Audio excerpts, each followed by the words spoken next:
Beyond the Bermuda Triangle, True Encounters with Electronic Fog, Missing Aircraft, and Time Warps, authored by Bruce Gernon and Rob MacGregor. This is an archived interview with Bruce Gernon. He's the world-leading expert, author, and renowned researcher and theorist for the Bermuda Triangle. He's published 4 books and appeared on multiple television documentaries, episodes for Discovery, Science Channel, BBC, ABC, and the Travel and History Channel. I think what I was seeing was the fabric of time, physically seeing time. Beyond the Bermuda Triangle, my guest, Bruce Gernon, is on the line. This stuff that we're talking about happens, and it catches your attention. It makes you question your sanity. Is this happening? Is it a dream? Is it in between? I've done lucid dreams. I've done out-of-body experiences. I've had ghost experiences. I've had conversations with people who told me that they are still alive. They just don't happen to have a body. It wasn't something I immediately decided, oh, this is a great idea, I'm going to tell everybody. No, it took about 20 or 30 years, okay? But that also gave me that time, that distance, that waiting, a chance to investigate and explore thousands of other stories, thousands of other instances where these things are happening. The Bermuda Triangle. Bruce Gernon. He's known for his experience with electronic fog. Thank you. I really appreciate the information you put in this book. Hey, Wendy, well, thanks for having me on your show.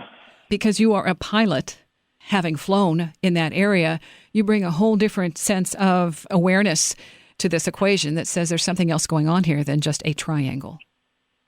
Yes, I've been flying in that area of the Bermuda Triangle for 50 years now.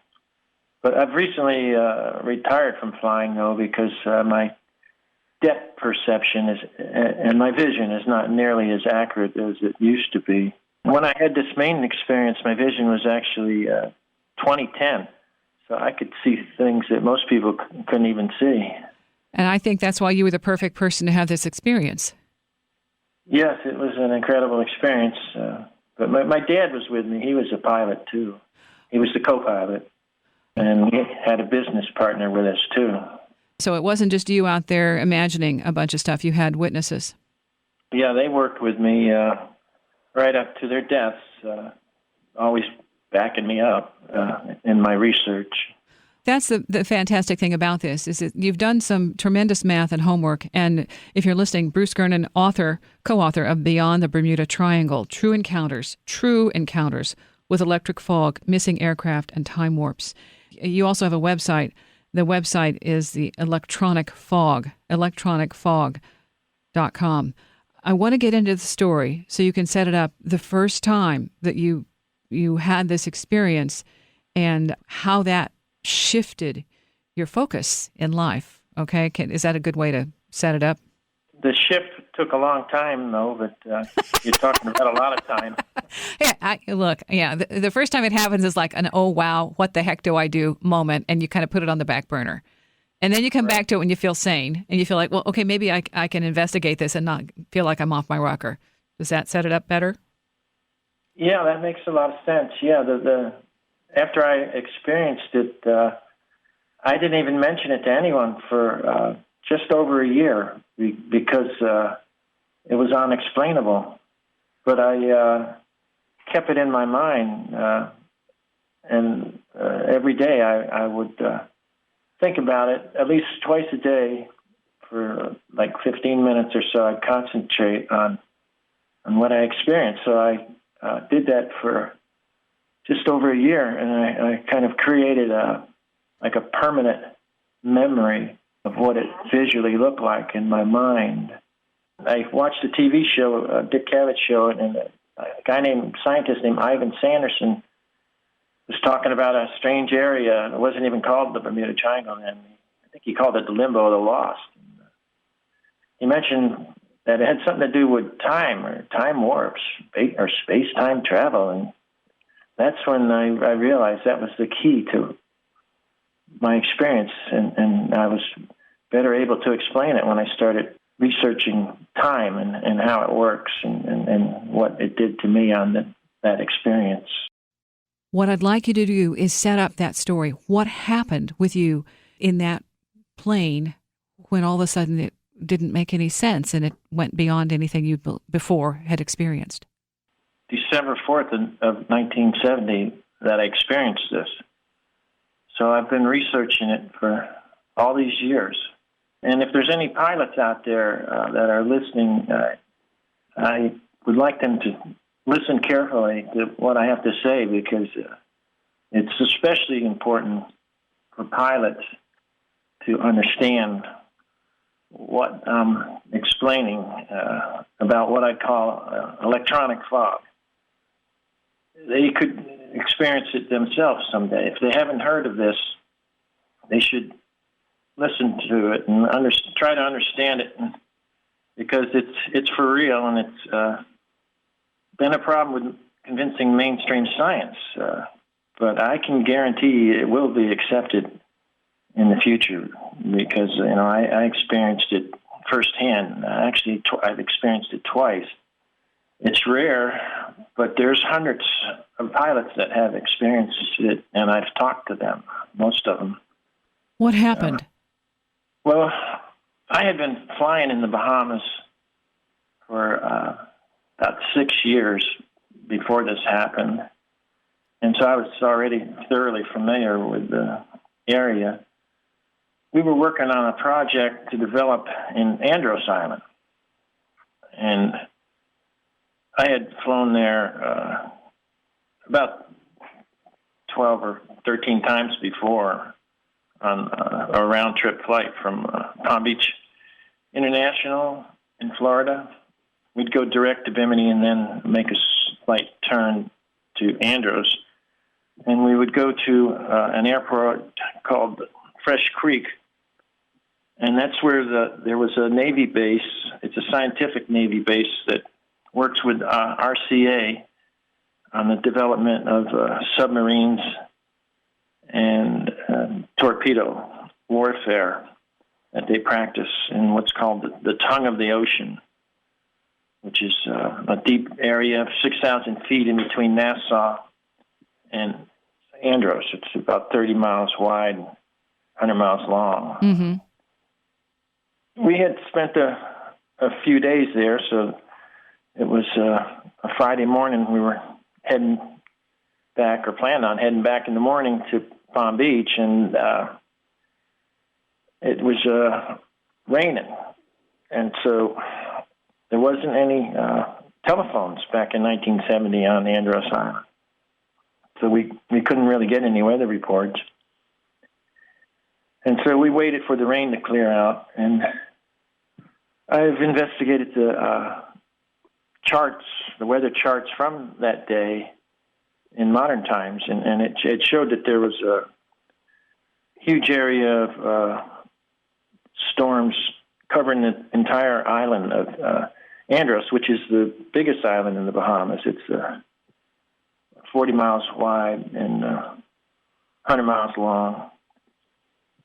It finally started to clear up. But on the weather charts, there were some widely scattered storms around South Florida, and then just the one big area of storms over Andros. So it started letting up in the afternoon, so we went ahead and took off.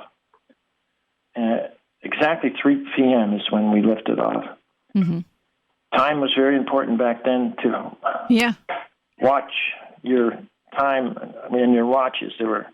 We all had wristwatches, and there was a watch on board the airplane on the panel, a real quality watch. And so we climbed to 1,000 feet because it was overcast at 1,500 feet. And I was flying in a brand new Bonanza A36 aircraft, which is still made today. The airframe is still identical. And it's one of the best single-engine propeller airplanes made. And we stayed over the interior of Andros for 10 minutes at 1,000 feet, and we're cruising about 180 miles an hour. And when we got to the western shoreline of Andros, and that's where the shallows of the Great Bahama Bank ties in with the island, and I could see that it was clear over the ocean. So that looked good. And when we got to the shoreline, I was able to start ascending to our assigned altitude of 10,500 feet. But as I looked in front of me, I saw this strange cloud that it didn't look that strange. It looked like a typical lenticular cloud, which is a lens-shaped cloud with smooth edges. Mm-hmm. But what was strange, and I really didn't think about it at the time, was that it was like hovering about 500 feet above the ocean. And it was about a mile long and a half mile wide, 1,000 feet thick, and it looked harmless. But see, lenticular clouds, they normally only form at like 20,000 feet or so. And this was down real low, so that was odd. It looked harmless, and it was right directly in my flight path. I'm using instruments, electronic instruments in the compass to fly direct to Bimini. So I flew right over the cloud, and then when I got enough altitude, a few thousand feet, I was able to contact Miami radio, it was called. Well, they still call it that today. And they gave me a weather report, and they said it was just some widely scattered storms over Florida. I should be able to circumnavigate them to get to Palm Beach. And it was clear in the Bahamas. And I filed my flight plan with them. That took a few minutes, and so I wasn't really concentrating on that little lenticular cloud anymore. So then when I signed off the radio with them, I looked around checking the weather, and I couldn't believe what I'm seeing here. The lenticular cloud apparently had spread out, and it had spread out at an incredible rate. And it was right below the airplane. And I thought, well, maybe it's a cumulonimbus thunderstorm, and I just happened to be climbing right over it, right at its birth stage. And I'm climbing at 1,000 feet per minute, and it's ascending at the same rate as me. And another thing I didn't realize is that how fast this thing was spreading out. And I'm climbing 1,000 feet per minute, but I'm going forward at 105 miles an hour. And I didn't think of it at the time, but this cloud was going faster than 105 miles an hour. And that's what's really unusual for a cloud to expand that rapidly. And it would build up and engulf the airplane, and I'd go inside it, and visibility was very low, maybe only 100 feet. And then since it was building upward, it would boost me, and I'd escape it and get above it, a couple hundred feet or so, and then it would catch back up to me, and I'd go back in. So this went on for about 5 more times until finally, when I got to 11,500 feet, I broke free of this cloud. And I was in clear weather over the Great Bahama Bank, so I leveled off, started cruising at 195 miles an hour. And when I looked on either side of me, it was incredible what I was seeing here. This little lenticular cloud had spread out on either side of me as far as I could see, which was over 10 miles on either side. And an unusual thing about it, I noticed it had a perfectly symmetrical curve to it. I figured it was a squall. It had turned into a squall instead of just a little singular cell thunderstorm. But the strange thing was how symmetrical it was. But anyway, as I started to fly away from it, and I put it out of my mind and concentrated on our flight path, which is still direct to Bimini. And then after only about 3-4 more minutes, I look in front of me, and now I'm seeing this storm was in front of me now. And again, it was perfectly curved. This time, though, the curve was facing in front of me instead of behind me. And then I was thinking, well, maybe I can fly under it. And then I noticed that I couldn't fly under it because it was laying right on the surface of the ocean. And it had built up now to probably over 40,000 feet. In that short period of time, it was I'd only been in it for like 14 minutes at that time, and it had spread out that far and that high. Bruce Gernon, Beyond the Bermuda Triangle, True Encounters with Electronic Fog, Missing Aircraft and Time Warps. Bruce's website, electronicfog.com. A quick break. Electronic fog. I think there are some connections. Experiencer John Foster has drawings of contact experiences that include craft and ETs where they appear in clouds or from a cloud or fog. Some of the missing persons cases that David Paulides covers in Missing 411 also include mentions of fog. Bruce Gernon describes the experience he had with the electronic fog. And so I penetrated into it, and it was just full of intense electricity.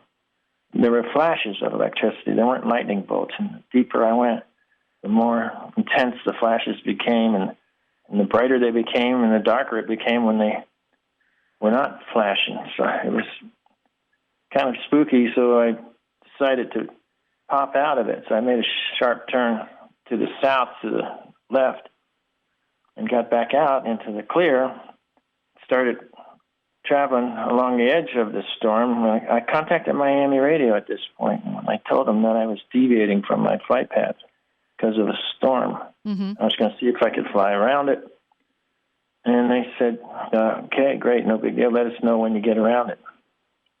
So I'm flying south, and I noticed that this curved storm continues to curve, and so apparently it's connected to this squall that I had just escaped. And so now I'm realizing I'm kind of like trapped inside this donut-shaped storm. I call this storm a mother storm. It creates this electronic fog. Then I notice that there are two ends of the storm that they met on the bottom, but there was like a big valley in between them. And so apparently the storm had formed just offshore of Andros and then had spread out in a donut shape, and it met on the opposite side about 40 miles away. And the valley was closing. I figured, well, that would get me to Miami because it was named, the opening was facing toward Miami. Mm-hmm. There's some photos in my new book that it shows some clouds over the Everglades that are similar to this. It shows how they can connect on the bottom, and then two anvil heads will form on either end at the top, and then those anvil heads meet and they form a tunnel. Mm-hmm. So I have an actual photograph of some tunnels in my new book that I took way back in the late 70s, and they were over the Everglades. So these tunnels are unusual because they're perfectly horizontal. So maybe some of the pilots that are listening have seen these tunnels before. I've seen dozens of them from the ground. They usually last only on an average of about 3 minutes. And so I didn't realize that at the time, that they didn't last that long, because it was close to 1,000 feet in diameter, but it was about 10 miles long, though. And I figured, well, I could fly through that, and I consulted with my co-pilot, and my dad said, yeah, let's go ahead and see if we can get through it. I guess he felt the same way as me. We were trapped inside this big storm, Mm-hmm. and this was like the only way out. So I was at 11,500, and the tunnel was right around at 10,000 to the center of it. So I started aiming down, descending, and I'm watching it, and it's slowly getting smaller. And so I go to full power and up to 130 miles an hour, and then I penetrate right into the center of it. And that's when something incredible happened. When I penetrated into the center of this, these strange lines form. And you can see it on the cover of my new book, Beyond the Bermuda Triangle. An artist has done a nice rendering of what it looked like just as I was inside the tunnel. On Amazon.com, we've got a new book. My first book was called The Fog, That was in copyright for like 11 years. Now it's out of copyright, so I own it. And that one's printed in 7 languages. The new revised book is called Bermuda Triangle Legacy. And you can see it on Amazon if you want to look at the cover. Mm-hmm. And that shows what it looked like when I made it out of the other end of the tunnel. And that's an artist's rendering of that, too, combined with computer graphics that I helped create. Well, it's nothing like you would ordinarily see. No, I think, well, what I was seeing was the fabric of time, physically seeing time.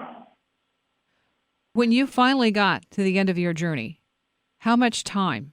What was the difference? It depends on how you look at it, but I mean, it's at least 30 minutes. See, when I entered this tunnel, it should have taken me 3 minutes to reach the other side, but it only took about 20 seconds because that's where the time change was starting, right inside this tunnel. Mm-hmm. And then when I made it out the other end of the tunnel, the wingtips scraped the edges of it, and contrails formed, and I felt the only real physical sensation during this event that was unusual was this strange feeling of zero gravity combined with hydroplaning forward. And I've never felt that before. I felt zero gravity hundreds of times, but not with a combination of hydroplaning. So it was a very strange sensation that lasted almost 10 seconds. And then when I look back behind, expecting to see the tunnel, I watched it collapse right behind us. Mm-hmm. And then it was rotating clockwise as I looked at it because it was rotating counterclockwise as I flew through it.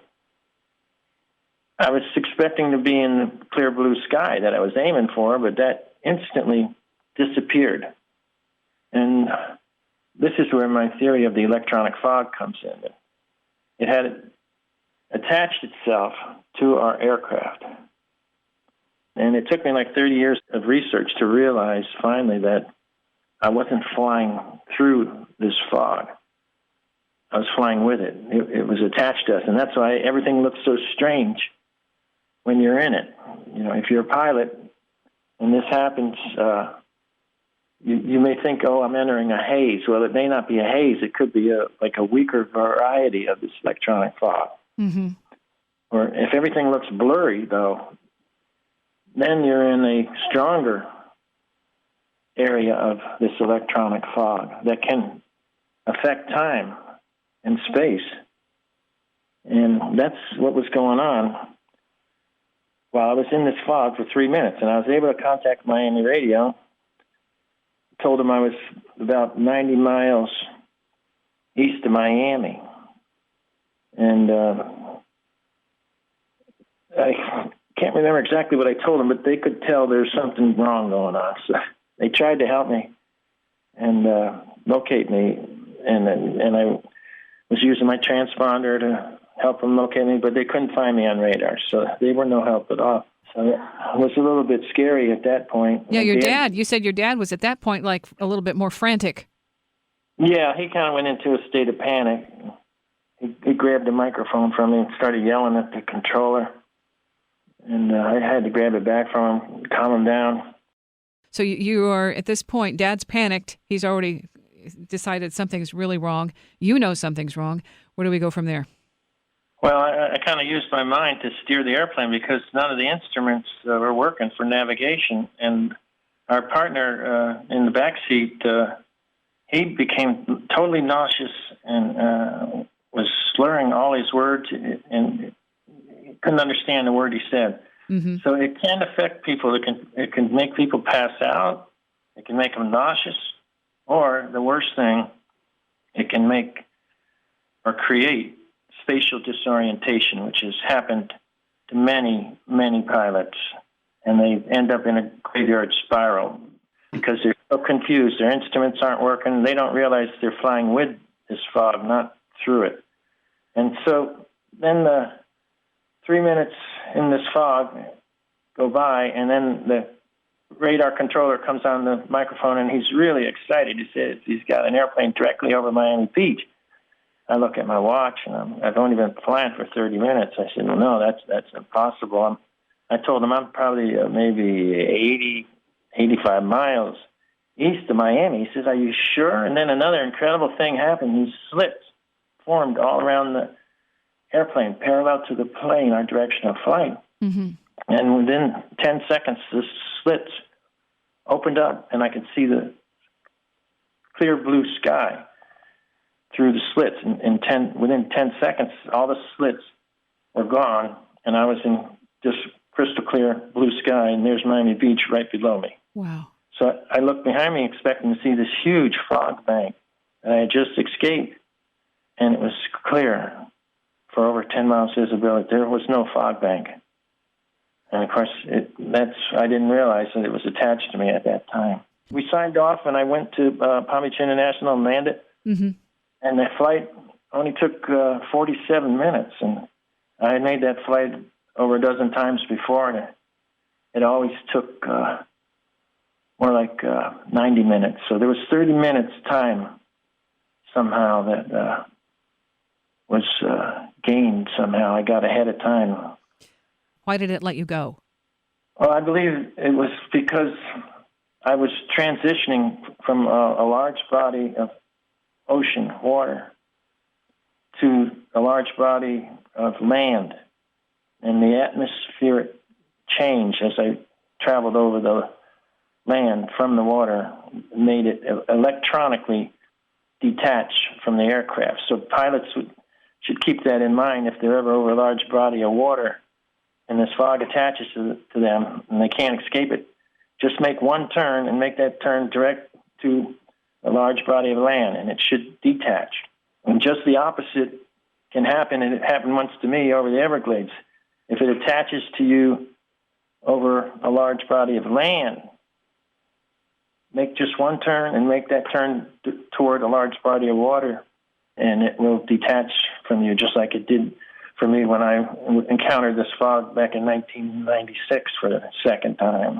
Reading that this can also happen on land when you're walking, and this fog can approach you and you can see it almost like it's tracking you. That story is also worth a look. You have collected a lot of stories since you've been telling yours. What do you want people to take away from this? Well, I want to thank everybody for writing to me and telling me about their experiences, and I've put them in the book. And some of them, like you said, are pretty incredible in themselves. And I just want, the main thing is for pilots to realize this, because the airplanes are the most unforgiving part if you're caught in this fog. Someday, mainstream science, that's my goal, will recognize this, and in the future, it'll help us to go to other stars.